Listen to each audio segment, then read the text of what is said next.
Hello. In this video, we're going to solve the following exactly.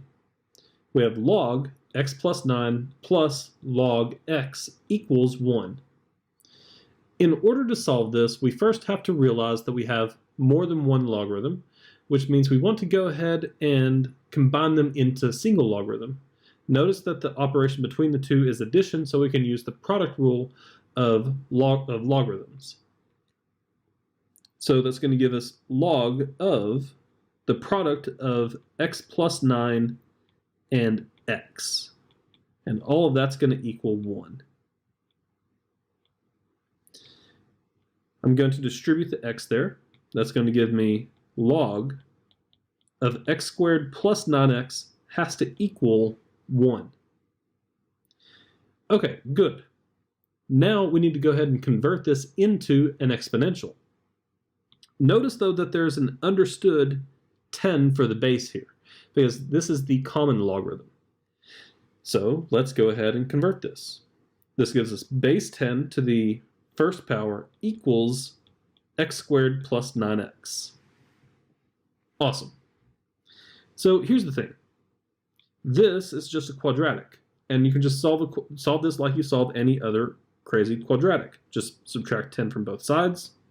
That gives you 0 equals x squared plus 9x minus 10. And then factor. This one's a good one to factor at least. We have an x here and an x here. Negative means one's positive and one's negative. What multiplies to 10 and has a difference of 9? Well, that would be 10 and 9. So I would put a 10 here, sorry, 10 and 1, my apologies. 10 there and a 1 there, which means x plus 10 equals 0 and x minus 1 equal to 0.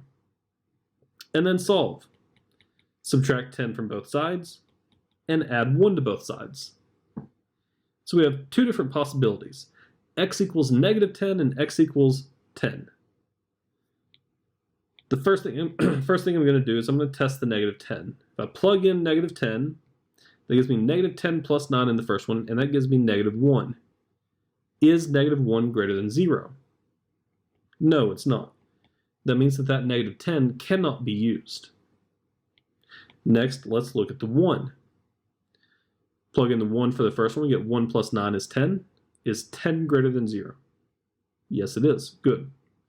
How about the second logarithm? Plug it in there. 1. Is 1 greater than 0? Yes, it is. Good. What that tells me is that we can use x equals 1. We had to reject the x equals negative 10, though. Alrighty. Well, I'm going to go ahead and end the video here, and I will see you in the next one. Have fun.